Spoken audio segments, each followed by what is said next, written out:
Buenos días, soy Alonso Aguayo con Fe y Pensamiento Crítico. Continuando con nuestra lectura, ya por terminar el libro de Primer Crónicas en el Antiguo Testamento, hoy día nos toca leer el capítulo 28.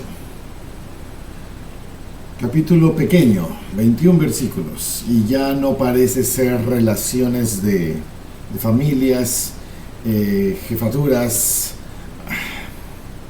posiciones y todo lo que hemos venido viendo en capítulos anteriores sobre la organización del pueblo, del gobierno, de los jefes de gobierno encargados de las cabezas de las tribus. 12 tribus son como provincias, las llaman 12 naciones de todo Israel, ¿no?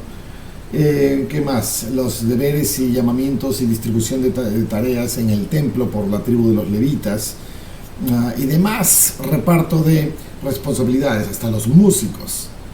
¿Okay? Y eso hemos leído en el capítulo 27. Se nombran los oficiales que sirven al rey, se enumeran a los jefes de las tribus. En el anterior se designan a los levitas por porteros, se asignan los cantores y los músicos. Todo eso hemos estado viendo porque estamos en el momento del traspaso de corona de David a su hijo, el rey Salomón. Del rey David va a pasar la corona al rey Salomón. Así que se están haciendo todas estas organizaciones. En el capítulo 23, me parece, dice: Salomón es hecho rey. Aquí está. Entonces 24, 25, 26, 27 han sido organización del gobierno, como refresco y renovada autoridad, y más específicas cláusulas de qué es lo que cada uno va a hacer a partir de ahora.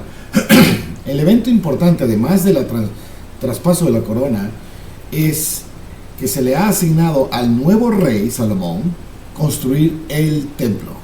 Por primera vez en 500 años, desde que Moisés rescató al pueblo de Israel desde Egipto, se va a construir un templo fijo, oficial. El templo que han tenido desde Moisés, una vez que cruzaron el Mar Rojo y se libraron de los egipcios, construyeron un templo y llegaron al monte Horeb, hablaron con Dios, recibieron las tablas de los mandamientos y empezaron a recibir, poco antes, las instrucciones de cómo armar el templo. Pero no construir, sino armar. Y cuando continuemos viajando, lo desarmamos. Y cada uno va a tener responsabilidades de qué desarma, qué lleva, qué guarda, las cosas sagradas, las cosas súper sagradas, las telas, los columnas y todos los ornamentos, etcétera.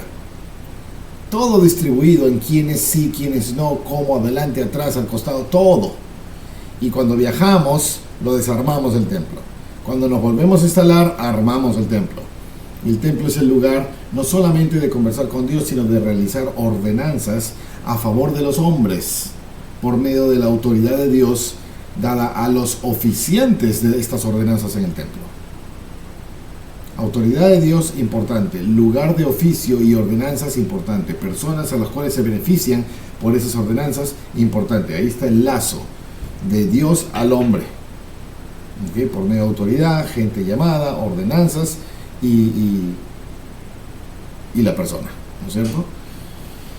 Entonces, el templo por primera vez se va a construir. David quiso construirlo, pero se le dijo no. Por medio del profeta Gad, Dios le dijo que no, lo hará tu hijo. Pero no tranquilo David, se puso a reunir materiales: oro, plata, cobre, bronce, hierro, madera, piedra y todo lo necesario para la construcción. Es más, hasta los planos parece que hizo, de cómo va a ser el diseño, cómo va a ser esto, cómo va a ser lo otro, pero se lo encarga a Salomón, su hijo. Ahora estamos traspasando toda la autoridad y vamos a leer el 28 y el 29 termina. Solo son 2 capítulos más que faltan. Así que dice el capítulo de hoy, el resumen, dice: David reúne a los líderes de Israel. Salomón es escogido para construir el templo. David exhorta a Salomón y al pueblo a guardar los mandamientos. David da a Salomón el plano, ahí está, y los materiales para el templo. A David se le dijo: tú no lo construirás. Pero David ha preparado todo para que sea construido por Salomón, ¿no es cierto? Vamos a ver este capítulo. Versículo 1. Y reunió David en Jerusalén a todos los principales de Israel. Otra vez, o es parte de todo lo que ha habido de reuniones y distribuciones de tareas y responsabilidades en los capítulos anteriores, no importa mucho, pero están todos reunidos. a los jefes de las tribus, y a los jefes de las divisiones que servían al rey, y a los jefes de millares, y a los jefes de centenas, y a los administradores de todos los bienes y de las posesiones del rey, y de sus hijos, y a los oficiales, y a los poderosos, y a todos sus hombres valientes. Un consejo de gobierno, básicamente. Entonces el rey David se puso de pie y dijo: oídme, hermanos míos y pueblo mío. Yo tenía en mi corazón el propósito de edificar una casa en la cual reposara el arca del convenio de Jehová, y para el estrado de los pies de nuestro Dios, y había ya preparado todo para edificarla. En la palabra estrado de los pies de nuestro Dios hay un llamado a otro capítulo de Salmos 99. Bueno, no es una explicación, es solamente una referencia del mismo uso de palabra. Entonces David está diciendo: yo tenía pensado hacerlo, y había preparado todo ya, pero Dios me dijo, versículo 3, tú no edificarás casa a mi nombre, porque eres hombre de guerra y has derramado mucha sangre.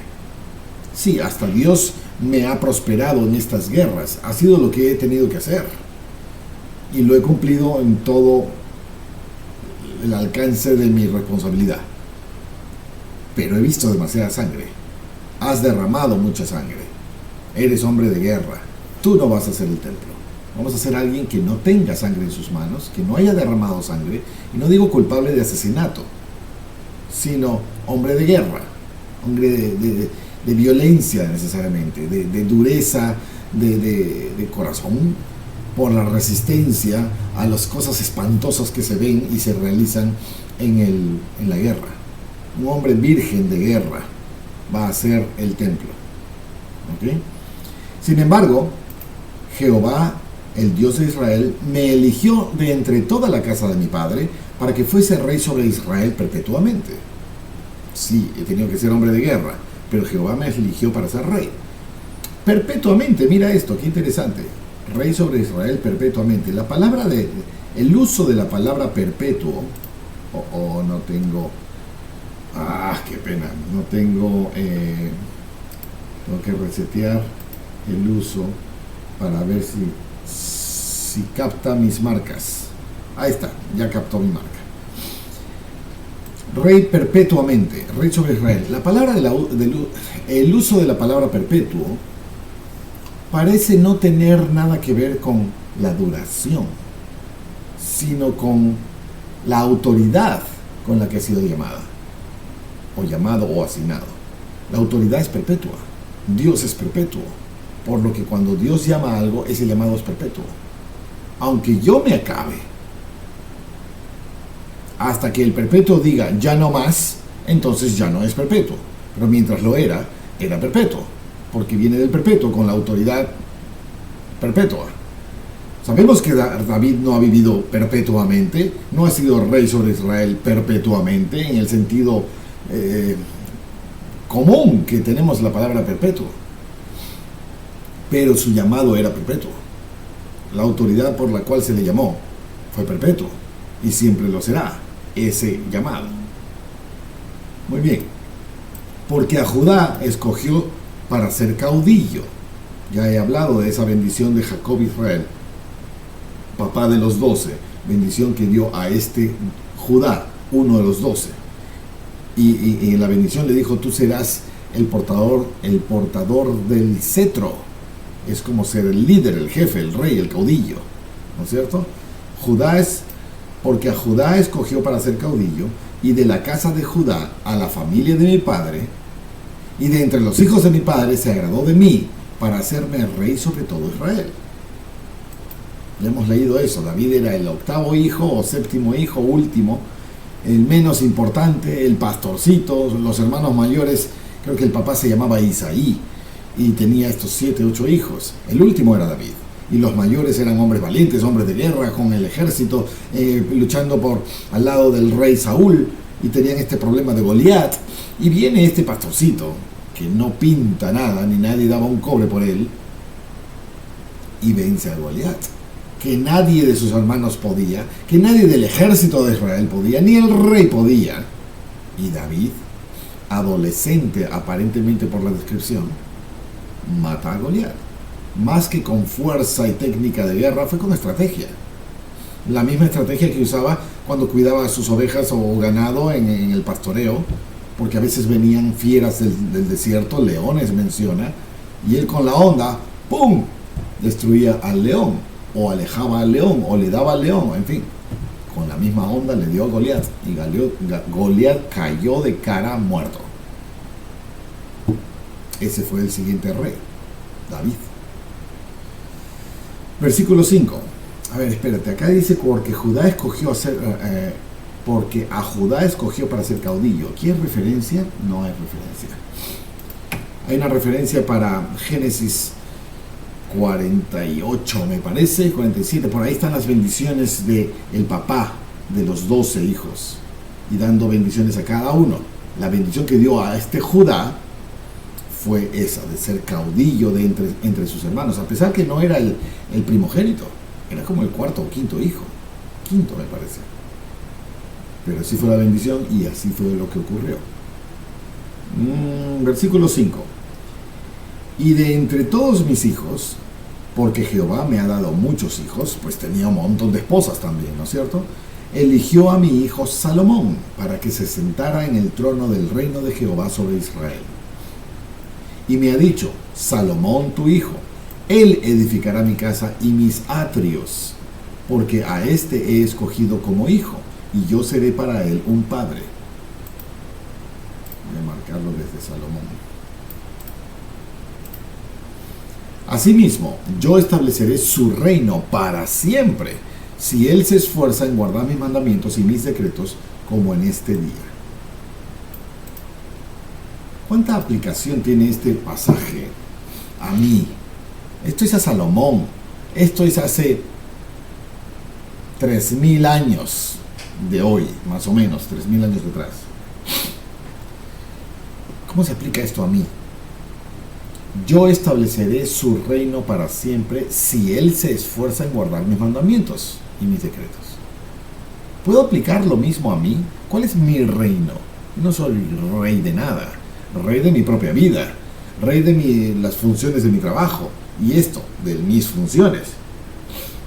Tal vez líder de mi hogar o gerencia de algún asunto laboral, tal vez líder social, comunitario, no sé. Mi reino, el alcance de lo que es mi responsabilidad. Yo estableceré el alcance de lo que es tu responsabilidad para siempre si te esfuerzas en guardar mis mandamientos. Ahora, qué importante es reconocer o tener claro que los alcances de mi responsabilidad son la voluntad de Dios. Porque de repente yo decido ser el ladrón en jefe de este vecindario.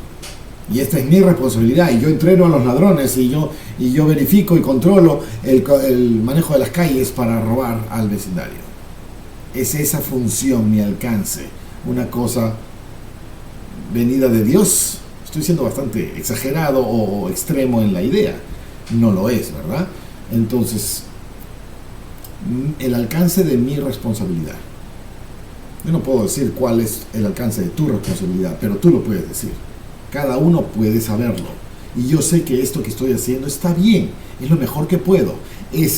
Voy a hacer, es lo único que tengo. Es lo que me ha tocado en la vida. Esto es. Y según qué va a pasar mañana, es según lo que hago hoy, ¿no es cierto? Entonces,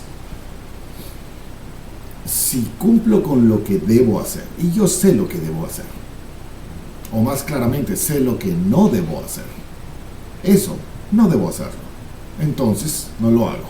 Y si me concentro con todo mi corazón, dice acá, en hacer lo mejor que pueda en aquello que hago, no importa qué hago, lo mejor que pueda, porque Dios me ha puesto en esta situación ahora, de la que quiero salir, entonces tengo que hacer lo mejor que pueda, o en la que quiero mejorar, entonces tengo que hacer lo mejor que pueda, porque el juicio sobre mí depende de mi entendimiento real, honesto. No me puedo mentir a mí.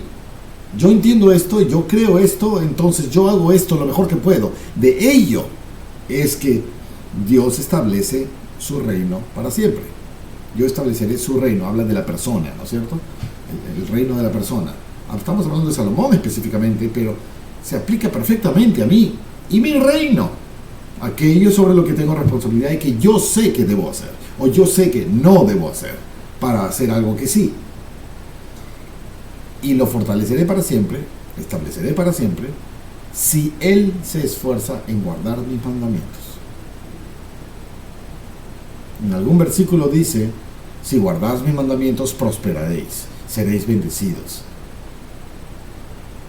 Estableceré su reino. No está hablando de vivir, volver a su presencia después de esta vida, no está hablando del reino celestial, no está hablando del paraíso, no, está hablando de aquí y ahora. El ahora tal vez no es este minuto, tal vez en otro momento que Él crea conveniente, pero mi responsabilidad no es tener éxito. Mi responsabilidad es guardar sus mandamientos. Entonces tendré éxito. ¿De qué forma vendrá el éxito? ¿De la forma que yo creo? ¿De la forma que yo quiero? Yo quiero 10 millones, 100 millones, 1000 castillos, todas las propiedades. ¿Ese es mi concepto de éxito? Si obtengo lo que yo quiero, habrán las consecuencias de lo que yo quiero traiga. Pero si viene lo que Dios quiere, las consecuencias siempre van a ser mejores que lo que yo haya querido. De eso no hay argumento.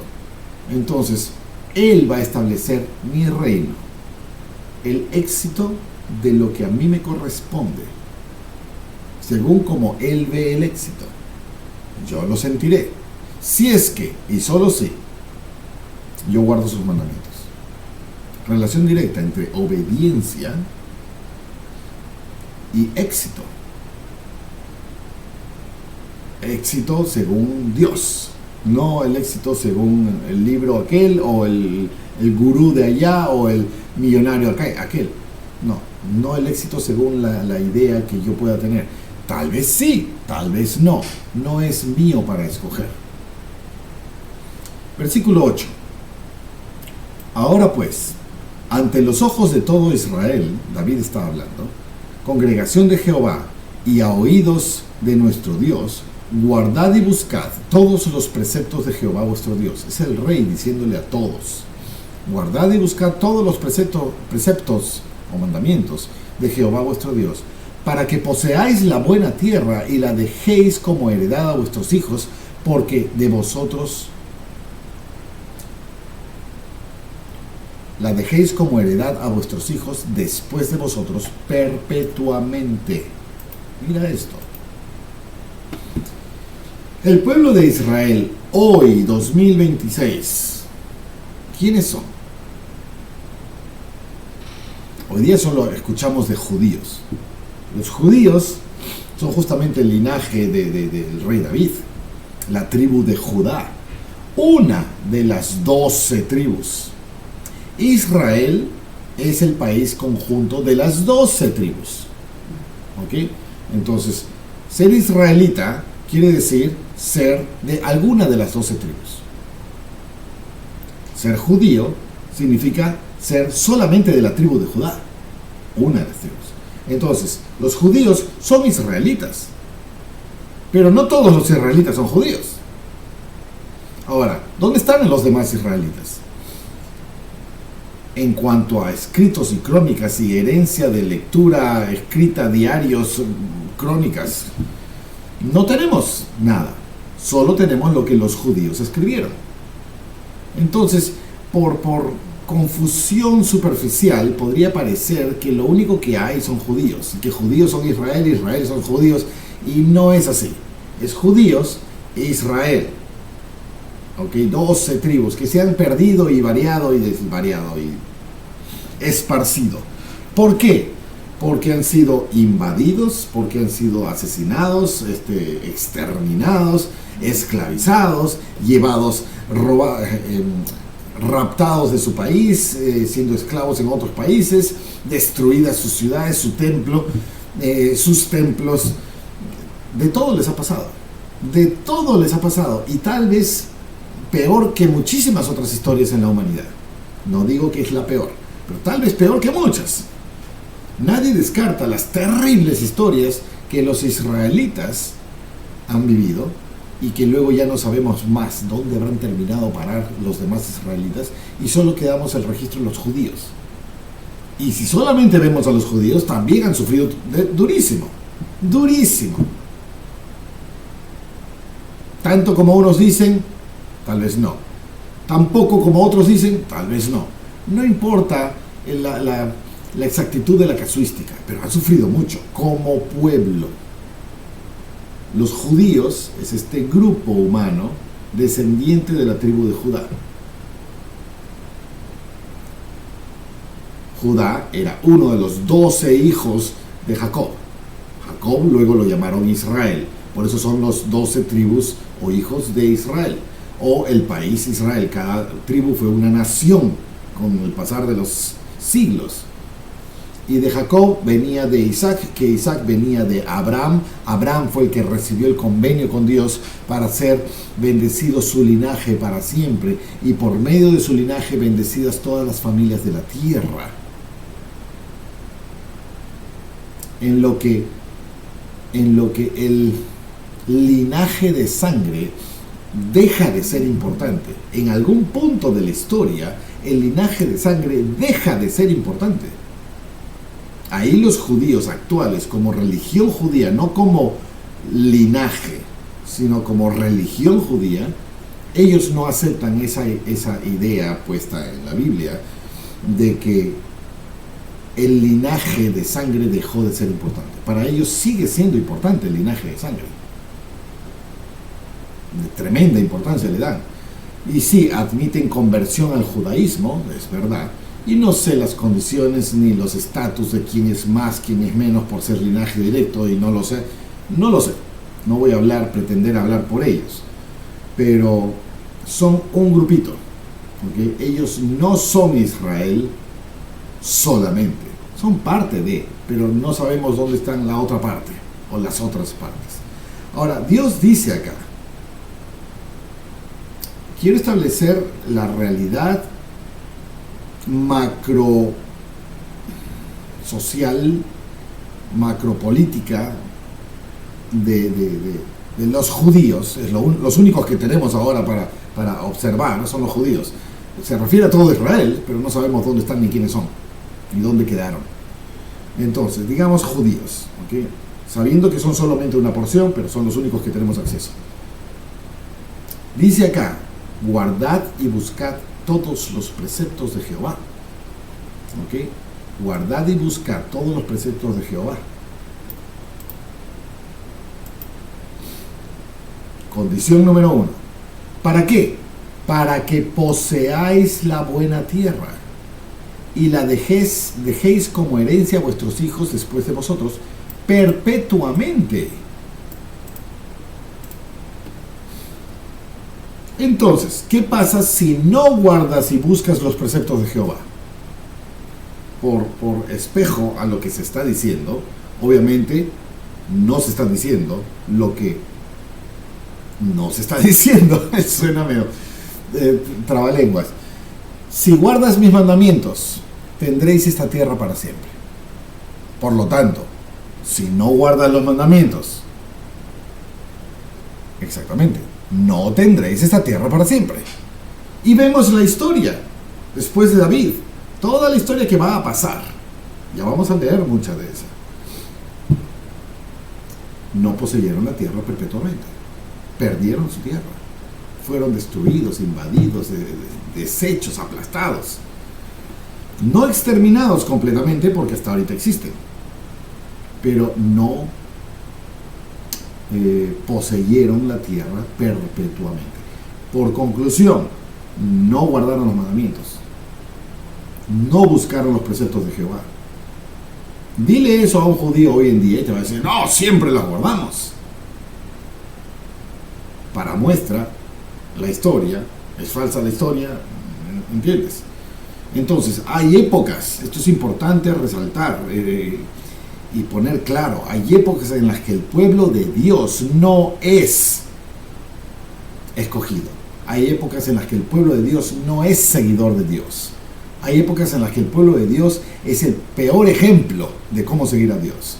Hay épocas en las que el pueblo de Dios, es más castigado que los pueblos que no son de Dios. No son de Dios.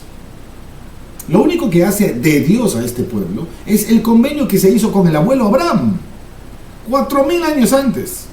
de nosotros, más o menos.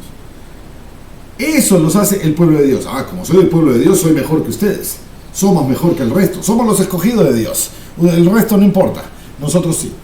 Mentira, absoluta mentira, porque Dios te barrió y te barrerá y te sigue barriendo y destruyendo si es que no cumples con los preceptos de Jehová. Pero cumplimos con los preceptos de Jehová, pero soy castigado, entonces no estás cumpliendo. Por sus frutos los conoceréis. Y los frutos judíos hoy en día es sangre y destrucción por donde miren, por todo lado. Otras épocas han sido buenos frutos, estaban cerca de Dios. Y Dios va a decir y dirá muchas veces en muchos capítulos que vamos a leer, es que el lamento de Dios, ¡ay, cómo te perdiste, Israel!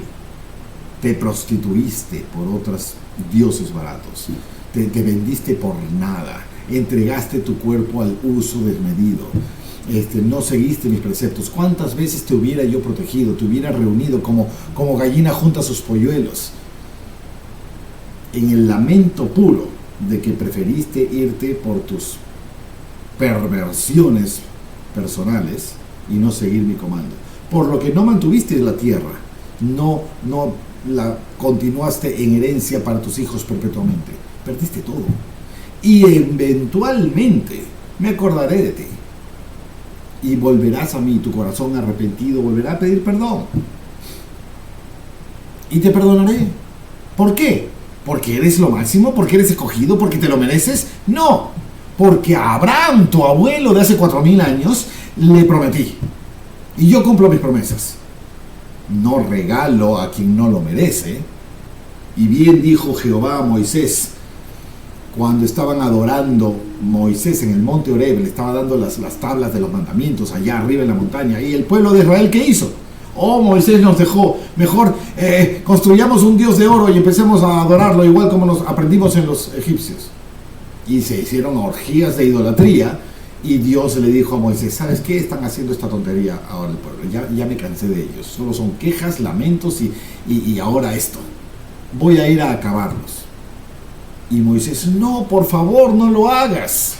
Sea por cariño, o por vergüenza, o por reputación ante otros pueblos, no importa. No lo hagas. Y Dios le dijo, voy a volver a empezar. De ti, Moisés, de ti voy a jalar una generación que va a ser más obediente, más grande, voy a hacerla aún más grande y poderosa, de ti. Y sabemos que Moisés estaba casado con una muchacha del África, que fue criticada por la hermana y el hermano María y Aarón, porque la esposa era negra. No entendiendo nada, que a Dios no le importa nada, que puede levantar, como Pablo dijo, puede levantar descendientes de Abraham de estas piedras. Tú no eres escogido de nada. Tú eres merecedor de una bendición, de un sacrificio redentor, porque te ama. ¿Ok? Si haces malas cosas, no tienes regalo, bendición, redención, no tienes nada. No, pero soy descendiente de Abraham. Y estas piedras también las podemos hacer descendientes de Abraham. Cualquiera que acepte el Evangelio de Dios y guarde sus preceptos, va a ser descendiente de Abraham y va a ser bendecido. Porque todas las familias de la tierra serán bendecidos por el convenio de Abraham. Eso es el conocimiento de Dios, el conocimiento del Evangelio, las ordenanzas, la autoridad, la aceptación para poder recibir las bendiciones. Y todas las familias de la tierra serán bendecidas. No tengo que ser linaje directo de. Eso no te hace mejor. Yo como hijo del presidente del país, yo como hijo del gran millonario de acá, ¿yo merezco algo? ¿Yo soy mejor que mi compañero de colegio porque su papá es mesero de restaurante y mi papá es el gran millonario? ¿Yo soy más que él porque mi papá tal cosa? ¿Porque su papá tal cosa? No. El respeto, bendición, merecimiento, me lo gano yo. Tendré algunas circunstancias favorables para unas cosas y el otro circunstancias favorables para otras. Yo no puedo aprender lo que él está aprendiendo, mi amigo, en circunstancias menos favorables que las mías. Y él no puede aprender lo que yo puedo aprender en mis circunstancias. Cada uno en sus circunstancias, exactamente las que necesita para lograr su máximo potencial posible, diseñado para su felicidad. No es comparable y ninguno es mejor que otro. No judío es mejor que algún gentil, ni uno solo. Solamente el que obedece, busca los preceptos de Jehová, guarda los preceptos de Jehová realmente. No como me han enseñado que me hace superior al resto. No. Entonces seré bendecido. Y con el versículo anterior se establecerá mi reino, mi alcance, mi responsabilidad, mi mayordomía. Para siempre, dice. No estoy diciendo que tales son menos, ni que son más. Lo único que nos hace mejor de yo para conmigo. Yo solo puedo ser mejor que yo ayer. Ayer fui así, hoy día puedo ser mejor. Pero no mejor que él. Y no porque estoy en tal iglesia o en tal religión, soy mejor que otro. Eso no existe. En el instante en que pienso o siento que soy mejor, ya no lo soy. Y si tenía alguna bendición, estoy aplicando y postulando a perderla. Justamente por esa inclinación de idea.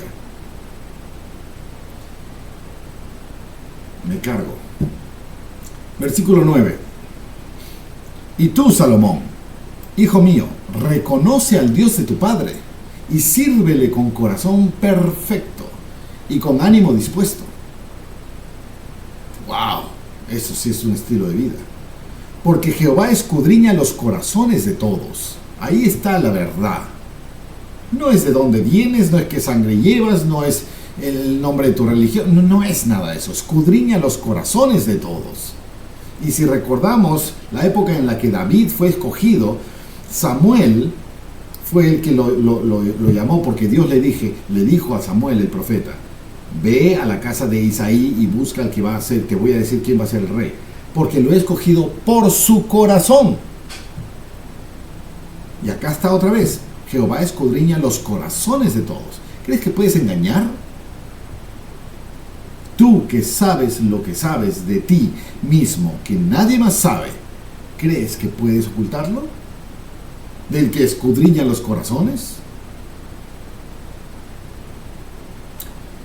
Y entiende, Salomón, toda imaginación, obedece con ánimo dispuesto, porque Jehová escudriña los corazones de todos y entiende toda la imaginación de los pensamientos. No hay escape. Si tú le buscas, lo hallarás. Pero si le dejas, él te desechará para siempre. A Salomón era mejor que yo. ¿No era mejor que yo? ¿No era judío también? ¿No era como tú, un judío, que dices que eres mejor que el resto del mundo que no son judíos? O los de la ley sharia, musulmanes, que están segurísimos de que cualquiera que no es musulmán se va a ir al infierno. ¿Okay? Y eso adopta una actitud de yo soy salvo, tú infierno. No tiene que ver con tu corazón, no tiene que ver con tus intenciones, no tiene que ver con nada más que soy de acá, estoy bien, eres de allá, estás mal.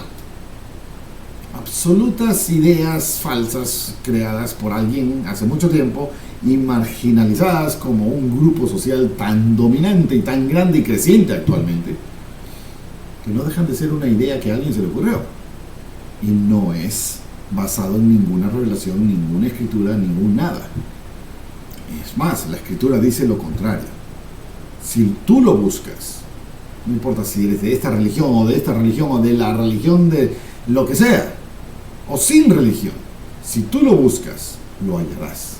Pero si le dejas, él te desechará para siempre.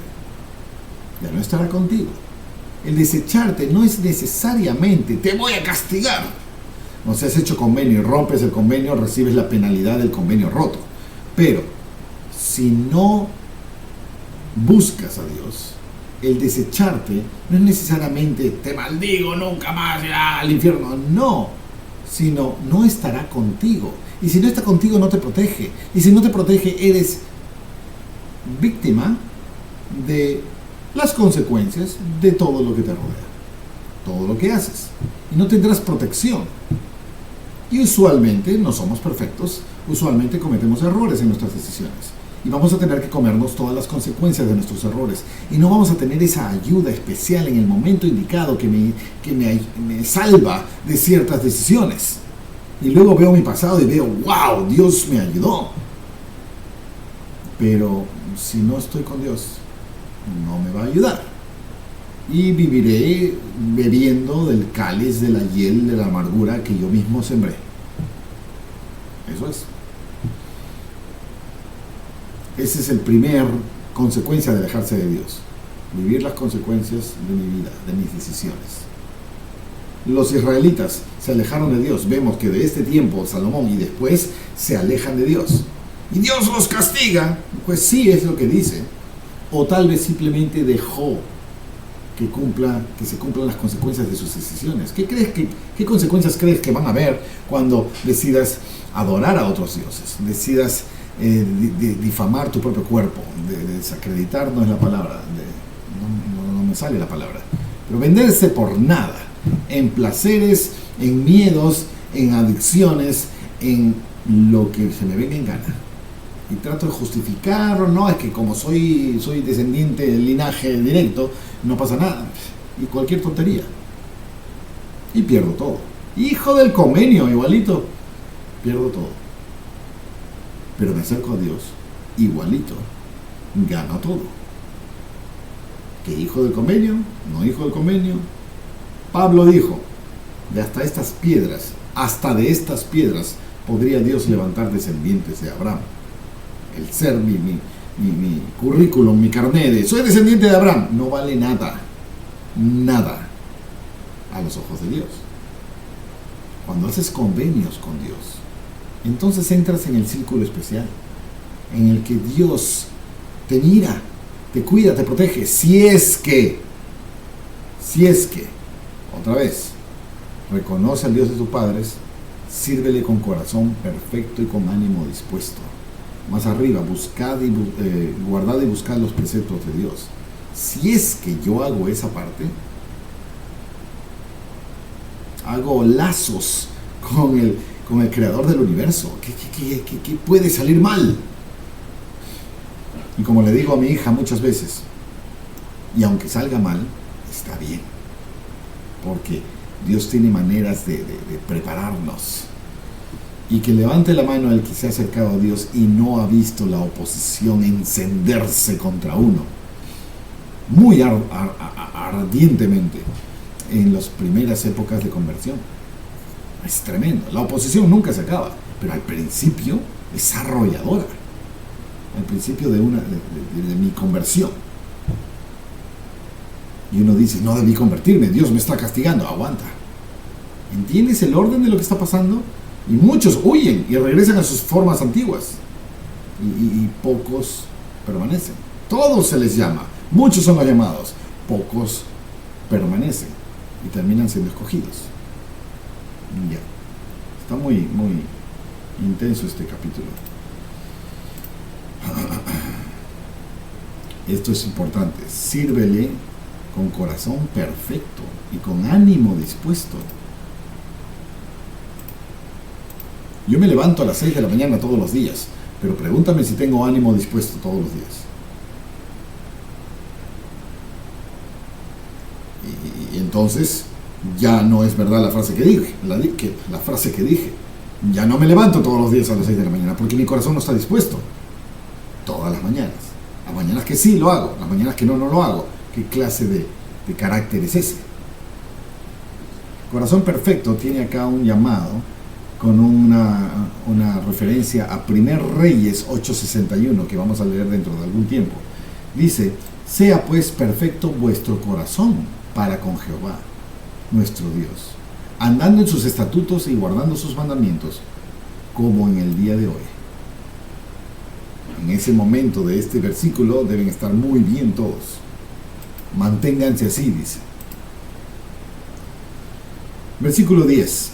Mira pues ahora que Jehová te ha elegido para que edifiques casa para el santuario, esfuérzate y hazla. Y David dio a su hijo Salomón el plano del pórtico y de sus edificios, y de sus tesorerías, y de sus alas superiores, y de sus salas superiores, y de sus salas interiores, y del lugar del propiciatorio. Este es el lugar sagradísimo, santísimo, de donde va a estar el arca del convenio. Ya David lo tenía todo mapeado. Asimismo, 12, el plano de todas las cosas que tenía por medio del Espíritu, para los atrios de la casa de Jehová, y para todas las cámaras en derredor, para los tesoros de la casa de Dios, y para los tesoros de las cosas santificadas. Por medio del Espíritu, dice. Interesante. El plano de todas las cosas que tenía por medio del Espíritu. Esta frase no es una frase típica en el Antiguo Testamento. Esta es una frase más típica del Nuevo Testamento.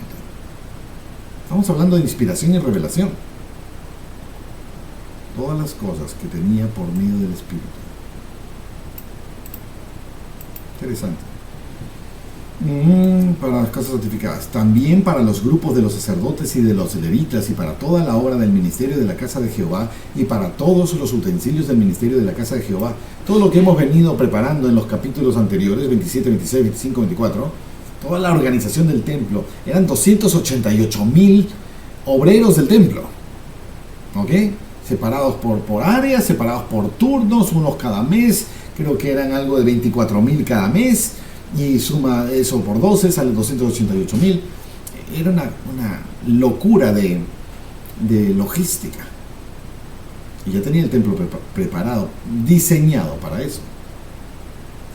Y dio oro en peso para las cosas de oro, para todos los utensilios de cada servicio, y plata en peso para todas las cosas de plata, para todos los utensilios de cada servicio. ¿Dio quién? David. Y oro en peso para los candelabros de oro y para sus lámparas de oro, oro en peso para cada candelabro y sus lámparas, y para los candelabros de plata, plata en peso para cada candelabro y sus lámparas, conforme al servicio de cada candelabro. Toda la simbología circundante, ornamentos y utensilios, ¿no es cierto? Asimismo, dio oro en peso para las mesas de la proposición, para cada mesa, del mismo modo, plata para las mesas de plata. También oro puro para los garfios, y para los tazones, y para las jarras. Oro puro para estos utensilios. El oro me parece que es medio dúctil, maleable, es fácil de deformar. No sé si es tan útil que hayan utensilios de oro. Claro, la riqueza y el valor está entendido, pero la utilidad es un pensamiento mío. La plata sí, es dura. Además, pero también se ensucia, ¿no es cierto? La plata se destiñe y hay que darle mantenimiento y limpieza con unos químicos especiales, naturales pero especiales, para que mantenga su brillo a la plata. Además, oro refinado en peso para el altar del incienso, y oro para el diseño del carro de los querubines, que extendían las alas y cubrían el arca del convenio de Jehová. Ya estas descripciones de los querubines, las alas y la tapa del propiciatorio, y el arca misma, y las barras y los aros que cargaban, etc. Todo eso está descrito antes, ¿no? Todas estas cosas, dijo David, me fueron trazadas por la mano de Jehová, que me hizo entender todas las obras del diseño. Ahí está. Esto va de la mano con lo que decía aquí, todas las cosas que tenía por medio del Espíritu, ¿no es cierto? Me fueron trazadas por la mano de Jehová, que me hizo entender. Primariosamente o infantilmente, yo pienso, cada vez que Dios me hace entender, pienso en una figura, una escena en la que Dios está ahí hablándole a esta persona y le dice esto, y yo le respondo, y somos una conversación como lo que conocemos naturalmente. Pero poca familiaridad solemos tener hacia la conversación, podríamos llamar, de la inspiración divina, por medio del Espíritu, entender ciertas cosas. Y bien puedo decir, Dios me dijo, porque por medio del Espíritu de Dios he entendido el mensaje que tengo que entender. Y Dios me dijo. Pero no es que Dios baja, me toca la puerta, el timbre, entra, oye, pasa, siéntate, ¿quieres una tacita? ¿Te das cuenta? No es así. Pero es inspiración, es por medio del Espíritu. Y David tiene un diseño completo y no se lo atribuye el crédito a sí mismo. Dios me dijo, Él me hizo entender todas las obras del diseño. David era un pastorcito. ¿Qué sabe él de arquitectura, de estructuras, de reforzamiento, de invulnerabilidad física al tiempo? ¿Qué sabe él de esto? Y de reparto de áreas y ambientes y luces y usos y pasos, soportes. ¿Qué sabía él? Después de ser pastorcito fue guerrero, era músico y soy general de los ejércitos. ¿Qué sabe él de construcción? Fueron trazadas por la mano de Jehová, que me hizo entender todas las obras del diseño. El templo de Salomón es históricamente impresionante. Ya no existe, fue destruido por Nabucodonosor en los años de los exilios que hubo, y Ciro, y después tuvieron que hacer otro templo, en fin. Y dijo David a Salomón su hijo: anímate y esfuérzate, y pon manos a la obra. No temas ni desmayes, porque Jehová Dios, mi Dios, estará contigo. Él no te dejará ni te desamparará, hasta que acabes toda la obra para el servicio de la casa de Jehová. Esta es la frase, ¿no es cierto? Esta es la frase. Anímate y esfuérzate. Pon manos a la obra. No importa que sea pesada la cosa. Esfuérzate. Anímate. Este es tu baraja. Este es tu llamado. Esto es a lo que se te ha llamado. Anímate. Esfuérzate. Pon manos a la obra. Acción. No que voy a planear, que voy a ver cuándo es el momento adecuado, me daré cuenta. Y solamente son justificaciones para el miedo y no actuar. Actúa. No temas, dice acá. Ni desmayes. Desmayar es el asunto de por temor me paralizo, o por cansancio dejo de actuar. Es un desmayar, es un parar tu esfuerzo, ¿no es cierto? No temas ni desmayes, porque Jehová Dios, mi Dios, está el mismo papá testificando a su hijo. Él estará contigo. Mi Dios, Jehová Dios, estará contigo. Si obviamente te animas, te esfuerzas, pones manos a la obra, no temes, no desmayas, Dios estará contigo. Es una promesa. Él no te dejará. Él no te va a desamparar. Tú anda a cumplir con lo que sabes que tienes que cumplir. ¿Tienes miedo? Ok, anda. ¿Estás temblando? Ok, anda. ¿Estás cansado? Ok, anda. No hay por qué dejar de hacerlo. Temor, desmayar, miedo, acción. Y Dios dice, no te dejará, no te desamparará, hasta que acabes toda la obra para el servicio de la casa de Jehová. Esta es la casuística de Salomón. Si Dios me ha puesto esta circunstancia en la vida, ¿Dios es malo? ¿O yo tengo la ocasión de aprovechar o desaprovechar esta oportunidad? Oportunidad, no castigo, oportunidad. Sí puede ser durísimo y feísimo y aparentemente no merecido y cruel, pero es una oportunidad. Si no tengo un problema delante mío, ¿qué voy a superar? ¿Qué voy a vencer? ¿Cómo voy a crecer? ¿Cómo puedo ser obediente si no tengo nada contra qué luchar para ser obediente?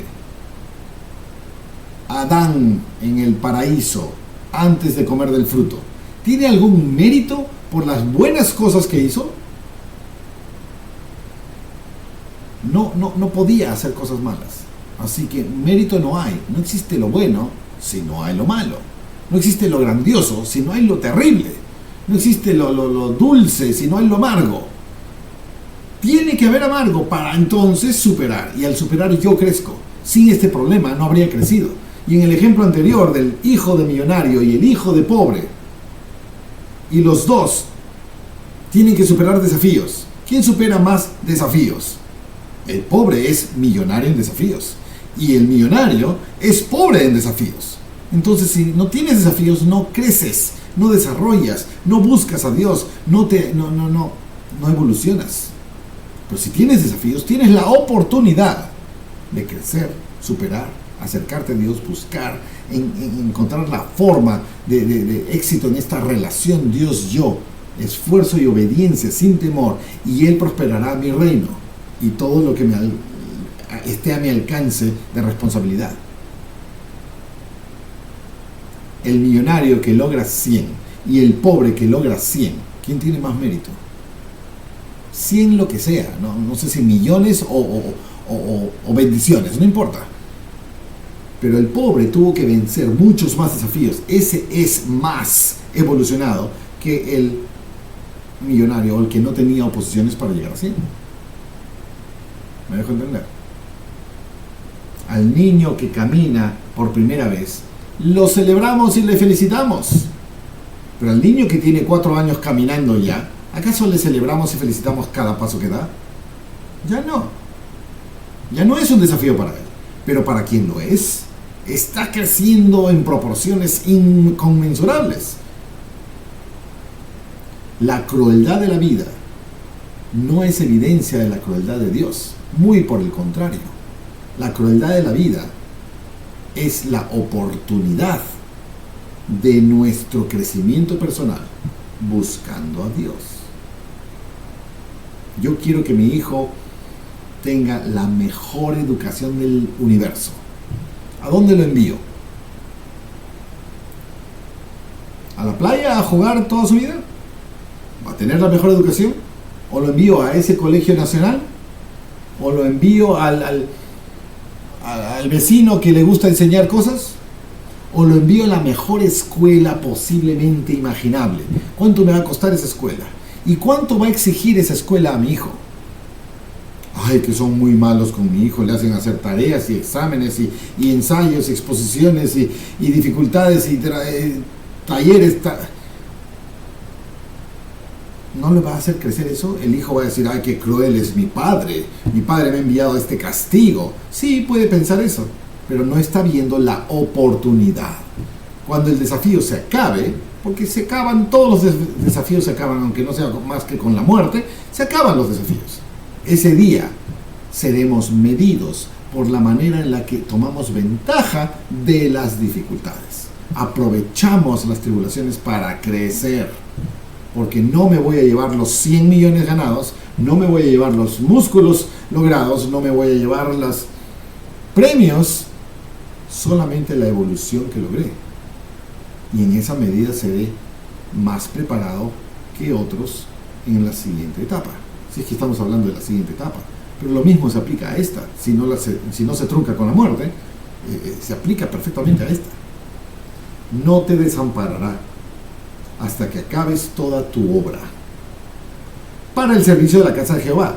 O sea, si esa es mi concentración para Jehová, toda mi obra, Él me va a poner en uso. Me estoy ofreciendo como herramienta en las manos de Jehová.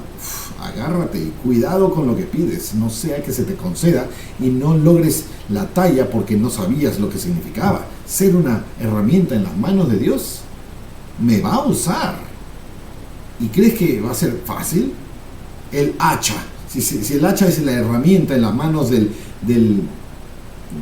¿cómo se llama? Del lumberjack,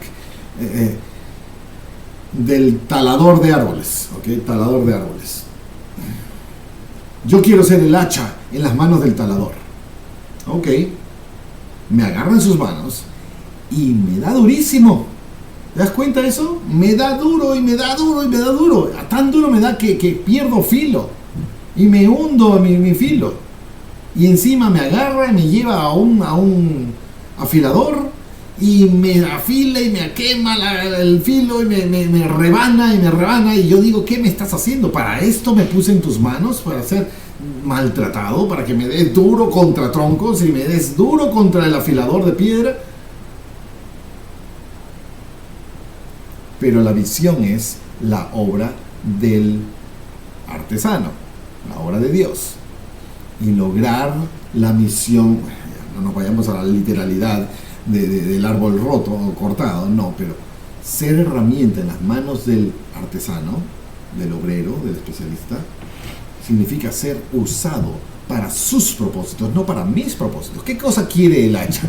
El hacha quiere que la pongas en un jardín soleado, feliz, precioso, junto con unas flores. Pero para eso no sirve el hacha. La herramienta sirve cuando cumple la medida de su creación. ¿Qué soy yo? ¿Para qué sirvo? ¿Podría estar en las manos, ser de utilidad en las manos de Dios? ¿En qué me usaría a mí? Yo con mis capacidades dadas por Dios. Yo tengo estas capacidades y no tengo estas otras. Otros tienen aquellas capacidades y cada uno con sus habilidades, y podemos desarrollar más habilidades en el camino. Iremos desarrollándolas inevitablemente, querramos o no. Y si quiero, más aún. Y ser usado por nuestras habilidades para cosas que sean del propósito de Dios, que usualmente traen felicidad. Qué difícil puede ser usado como herramienta, pero cuando veo los frutos, todo tiene sentido. Y miro atrás y digo, lo volvería a hacer. Pero si me nublo con mis propios deseos, mis propios miedos, mis propios desmayos, mis propios desánimos, no cumplo la medida de mi creación. Sí, va a ser duro cumplir con la medida de tu creación, pero va a ser una fuente de espiritualidad y felicidad y expansión interna que no puede ocurrir de otra manera. 21. Tengo que cerrar esto ya. Y he aquí, los grupos de los sacerdotes y de los levitas, para todo el ministerio de la casa de Dios, estarán contigo en toda la obra. Tienes todo este grupo de gente que yo ya he puesto en orden, y todos te van a apoyar, Salomón. Asimismo, todo voluntario hábil para toda forma de servicio, y los oficiales y todo el pueblo para ejecutar todas tus órdenes. Tienes todo a tu disposición. No temas, no desmayes, pon manos a la obra. Dios estará contigo. Y cuando esté contigo, todos funcionarán a tu servicio. Esa es una forma de corroborar lo que dijo adelante de más acá, estableceré tu reino para siempre. Mi responsabilidad no pasa de este hogar, pero si hago todo lo que me corresponde y no desmayo, entonces hasta todos en este hogar van a estar a mi servicio. Mi servicio, no como el gran dictador que me limpien los pies. No, eso no es estar en las manos de Dios. Pero si yo estoy en las manos de Dios, ¿cómo va a ser mi esposa? ¿Cómo van a ser mis hijos? Tienen la potestad de decidir ser lo que quieran mal o ser. Pero si yo estoy haciéndolo bien, mucho más probablemente van a ser uno conmigo y uno conmigo. Y la suma de 1 más 1 más 1 va a ser mucho más que 3. Va a ser tanto más que no podíamos verlo de otra manera. Fácil no. Mejor sí. Cierro aquí este capítulo. Está para darle varias vueltas y quedarnos en algunas porciones mucho más desmenuzables. Pero paro aquí. Ya he tomado bastante tiempo y nos veremos en el próximo último capítulo de este libro. Ahí nos vemos.